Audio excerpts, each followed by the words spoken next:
last week, that unbelievable game against New England Patriots. You beat the Patriots 2 times of the 3 this year. And that one really, I think, had this personal feel. Do you feel like the Chiefs now, they were able to get it done in week 5, as you mentioned, but this game feels a little bit more personal because I think the Bills want to get to that point of looking as though they're the class of the AFC. Is this one a little bit more personal? Well, certainly I think, yes, the Bills did put this game into their blueprint for what they wanted their team to look like. They needed to get into Kansas City or have Kansas City come to Buffalo and play this game against them. And you got to be built to beat the Chiefs in the AFC these days.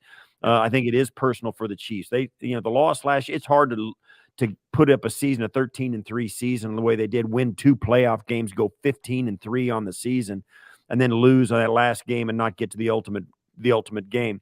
I think it is personal for a lot of the players. That game really left a scar on them, and it should. I mean, you lose a big game like that, it's supposed to hurt.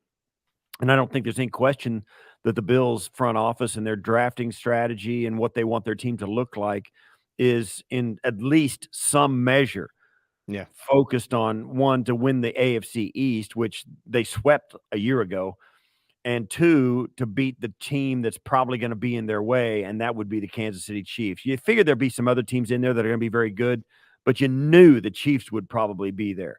And so you build your team to try and get past those guys. And in this case, the Bills obviously have built it. They're going to try and keep up on the scoreboard with them and score some points. They've got the number 1 scoring defense in the league, which may give them maybe an extra possession. Maybe they will get an extra third down or hold them on an extra third down or 2. But this is going to be a game where you got to score points, and the Bills are built to do it.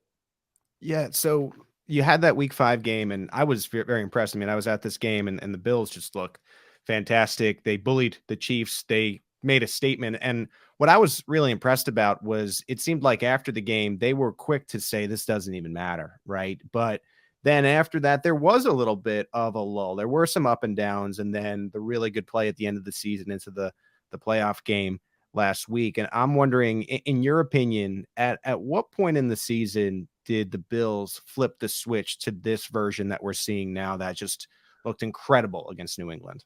Well, there's a story that's been going around, and a lot of people noticed it, that when they lost to the New England Patriots, and then the next week they had to play the Tampa Bay Buccaneers. They lost both those games. The Buccaneer game, they were down 24-3 at halftime, came back and got that game 27-27, go to overtime. That halftime of that game, even though they ultimately lost to the Patriots or to the Buccaneers, ultimately the halftime mood of that game is when the switch flipped for the Buffalo Bills. They became a different team mentally. That's when things changed for them. And then in the second half of the Patriot game, the week before, is when they finally got the offensive line that they're playing with now in place. Even in the October game against the Kansas City Chiefs, the offensive line of the Bills was getting shuffled every single week. Absolutely every week they had a different starting five guys. And if it was a week where they got a chance to maybe start the same 5 guys, they didn't finish the game with the same 5 guys. Every single week, something was happening to their offensive line throughout the year. Injuries, COVID, injuries. They passed it around. They switched to injuries. And they just never had the 5 guys, and they still have never had the 5 guys on the field we thought we were going to see at the beginning of the season. But in that Patriot game on December 26th, Ryan Bates comes into the lineup at left guard, which solidified the other 4 spots, because they were switching guys around. Even though they were on the field, they were playing different spots. When Ryan Bates went in at left guard, he hasn't left since, and neither has anybody else. And that's given them the cohesion to spur their running game to a higher level, pass protection to a higher level, and their offense to more points on the board.